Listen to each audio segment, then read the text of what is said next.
Funny that California and Illinois are a couple of the most liberal states in this republic.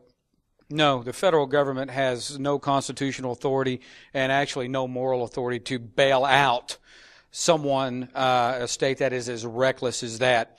Yes, they should be forced through measures to balance their budgets. They're going to have to cut back. And not only should the federal government not bail out a state because of their financial woes, we should not partake any part of bailing out Greece.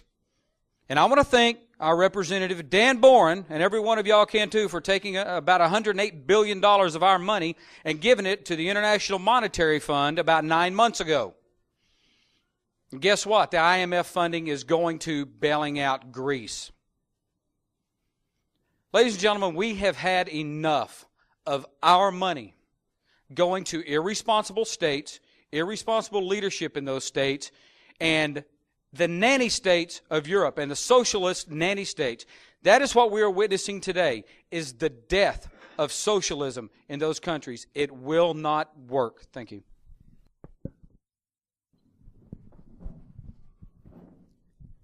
Absolutely, we should not be bailing out states. Absolutely, we should vote for a balanced budget. Absolutely, we're going to stop rewarding failure. I want to say, don't get me going.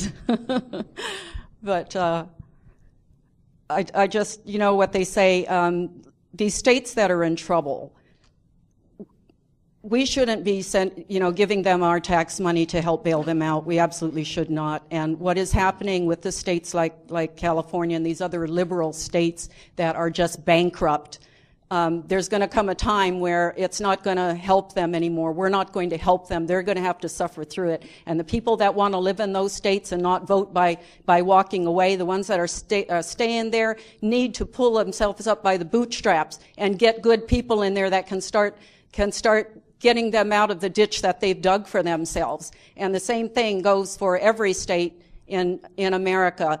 This is the time we have to make a difference. Let's get those people in there that have common sense, that are conservative. It's going to be up to us. The conservatives and the Republicans work together with the Tea Parties. Let's get these people in there that are going to do the right thing for we the people. No, the federal government should not bail out states that are in trouble. It is not our responsibility here as Oklahomans to take care of another state that has made bad decisions. That is the responsibility of those states. We can hold our officials accountable here.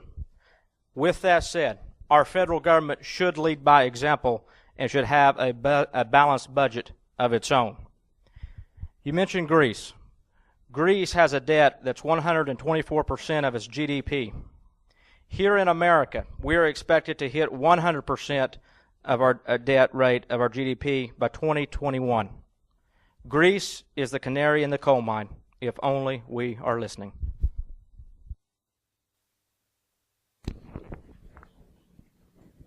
The next question goes to Howard.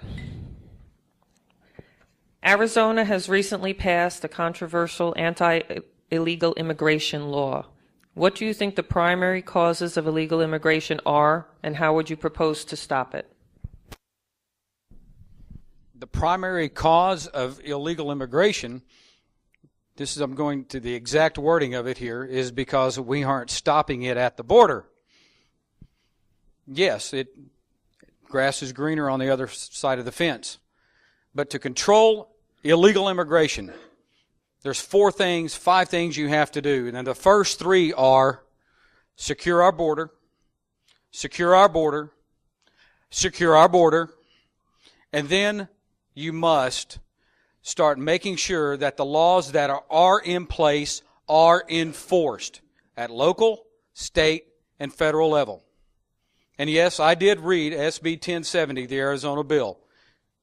I'm not a constitutional attorney. I'm not a constitutional expert. I haven't studied the Constitution all of my life, just for about 25 years or so. But there is no question in my mind that that is a constitutional bill. All it simply does is allow the local and state authorities to do what the federal government said was law. Now, how strange is that? But that's what we must do, and I will fight to secure that border. And not just the southern border. We have to secure every border, every port entering the United States of America if we truly want to be safe. Thank you. Close the border to start, as a start.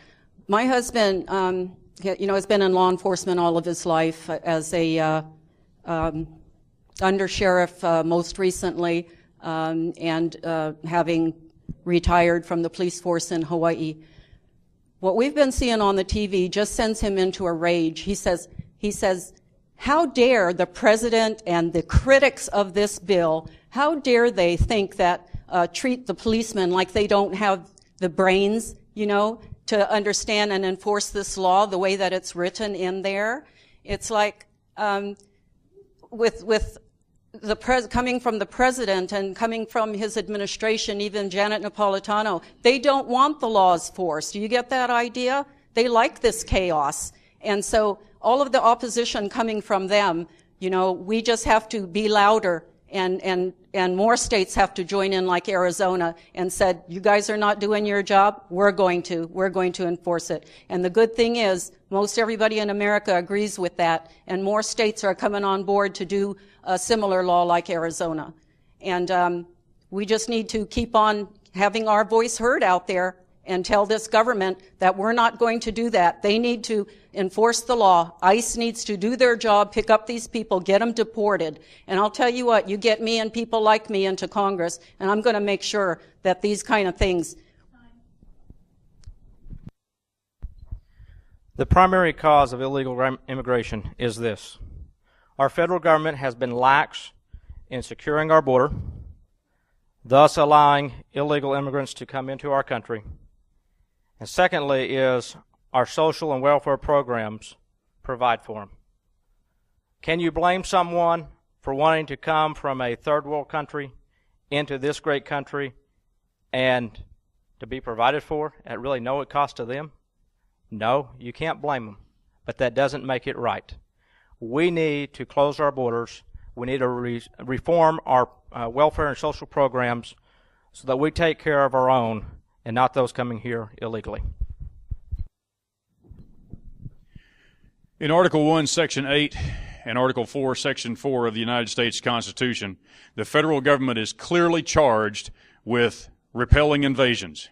Right now we have an invasion going on, and it's coming from the southern border. Roughly 40% coming across that border are OTMs or other than Mexicans. Roughly 40% of that are coming from known terror-sponsoring nations. While a good number of folks in Congress right now are clamoring about securing the border, and while these candidates stand here and clamor about securing the border, I am the only one who has been to the border. I took my tent, I took my time, I took my money, and I believe that illegal immigration is so wrong, I decided to put my money where my mouth is, and I went to the border. I guarantee you, you send me to Washington, D.C., I will fight illegal immigration. If I went to the border, I will darn sure fight for it in Washington, D.C., or fight against it, rather. Thank you.